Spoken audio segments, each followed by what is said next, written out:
মা তো জন্ম দিয়েছে, 10 মাস কষ্ট করেছে আমার জন্য। ছোটবেলায় এমন হয়েছে যে আমাকে মাদ্রাসায় পড়ানোর জন্য বাড়ি বাড়ি যে কাজ করে আমার আর আমার বোনকে পড়াইছে। মাকে কতটুকু ভালোবাসো? অনেক ভালোবাসি নিজের থেকে। সিয়াম, তুমি কি করো? আমি আগে মাদ্রাসায় পড়তাম, তারপর হঠাৎ করে আমার আব্বু আর মার সাথে ডিভোর্স হয়ে গিয়েছিল। তারপর আমি আর মাদ্রাসায় পড়ালেখা করি না, নানির কাছে থাকতাম। আব্বু আর মায়ের ডিভোর্স কেন হলো?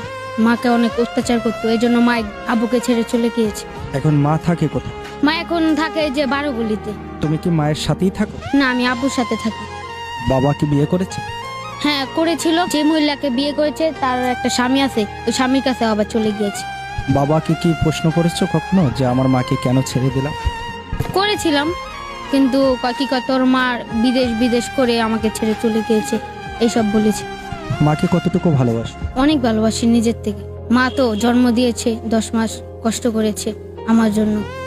মায়ের সবচেয়ে কোন ভালোবাসাটা তোমার বেশি মনে পড়ে? মা ছোটবেলা কত কিছু করতো আমার জন্য।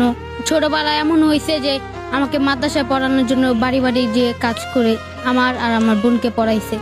পড়াশোনাটা যে করতে পারলা না, কার জন্য? আম্মুর জন্য করতে পারলাম না।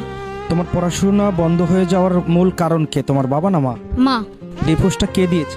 মা দিয়েছে। তারপর মা কি করে না, নিজের জীবনটা শেষ করবো না, তারপর চলে গিয়েছে আব্বুকে ডিভোর্স দিয়ে।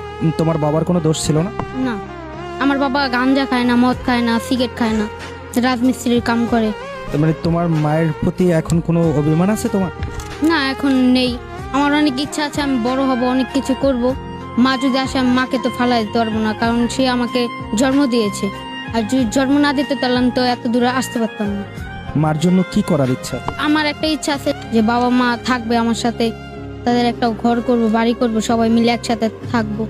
মাকে বোঝানো যায় না যে মা আবারও ফিরে আসো? বুঝেছিলাম, কিন্তু মা আসবো না। কি কথা, বাপে দেখলি না আমাকে কত জ্বালাতন করছে, আমি আর ওর কাছে যাব না। বাবাকে কি বলেছো যে বাবা এখন ভালো হয়ে যাও, মাকে জ্বালাতন করো না? হ্যাঁ, বাবাকে বলছিলাম, বাবা আনতে গেছে, মা আসে না, বলছে যা তোর ভাত খাবো না।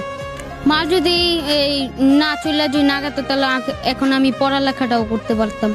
মা আব্বু একটা সুযোগ দিত, আব্বু অনেক বুঝাইছিল মাকে, কিন্তু মা আর আসেনি। মাকে তো বাবা অত্যাচার করতো, সেই জন্যই তো চলে গেছে, তাহলে মায়ের কেন অন্যায় হবে?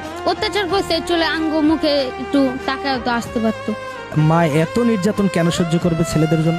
আমাদের মুখে টাকা তো একটু সহ্য করতে পারতো না। আমার একটা ছেলে আছে যে ওর ভবিষ্যৎ বড় হয়ে লেখাপড়া এখন যদি না করে তাহলে তো রাস্তায় রাস্তায় ঘুরবে ফিরবে, বাজি পোলাপান হয়ে যাবে। বাজে পোলাপান হয়ে যাবে আর না ভালো কিছু করবে? ভালো কিছু করব। মাকে তো দেখাতে হবে যে আমি ভালো আছি। হ্যাঁ, মাকে তো দেখাইতে হবে। আব্বু এখন কাজ করে রাজমিস্ত্রি। আমার একটা বোন আছে, বোনের বিয়ে দিয়ে দিয়েছে দেশে, তো আমি এখন বাবার কাছে থাকি।